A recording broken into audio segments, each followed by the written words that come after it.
Tao po, tao po. Hoy, basurero, ikaw ba yung may-ari ng bahay na to? Opo, ako po. Sino po sila? Pues, lumayas na kayo sa lugar na to. Bakit naman po, sir? Kasi, i-demolish na ang lugar na ito. Sir, baka pwede mo makiusap. Wala na po kami malilipatan. Hindi ko na problema ang lilipatan nyo. Bahala na kayo sa buhay nyo. Sir, mawaan mo po kayo sa amin. Wala po talaga kami malilipatan. Kahit anong magkaawa nyo, buo na yung desisyon ng amo ko. Napalayasin kayo dito. Kaya magbalot-balot ka na ng mga gamit nyo. Dapat sa sunod na pagbalik ko dito, nag-alis na kayo dito.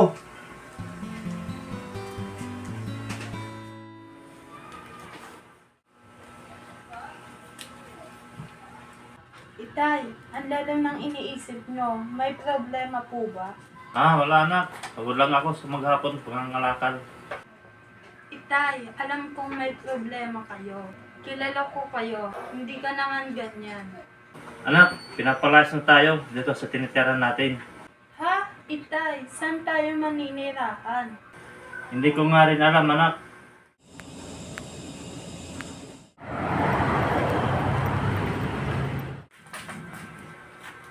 Tao po.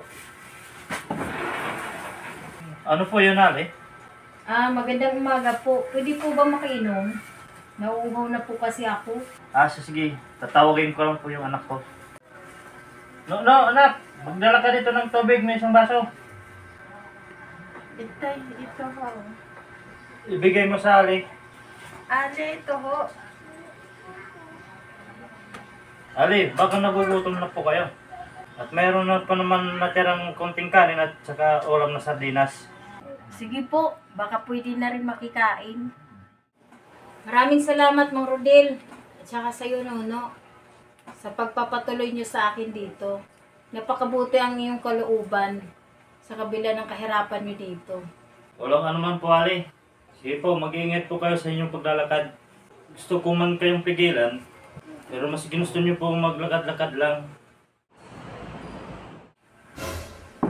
Tao po.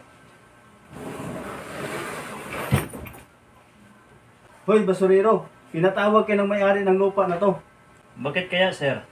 Iwan ko, hindi ko rin alam. Basta pumunta ka na lang at ito yung address.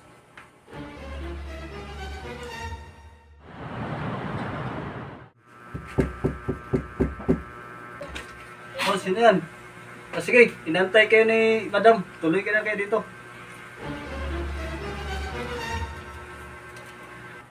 Madam, nandito na yung taong pinatawag mo.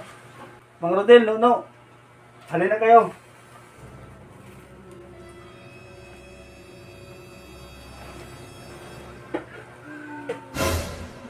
Ali, ikaw po yung may-ari ng lupa. Oo, kaya ko kayo pinatawag dahil gusto ko lang magpasalamat. Dahil sa inyong kabutihan, sa kabila ng inyong kahirapan, pinapakain niyo pa ako sa tahanan niyo. At dahil pumasa kayo sa aking pagsubok, hindi ko na kayo paaalisin. At bibigyan ko na rin kayo ng hanap buhay para hindi na kayo mangalakal. Maraming salamat po. Napakabuti talaga ng Panginoon.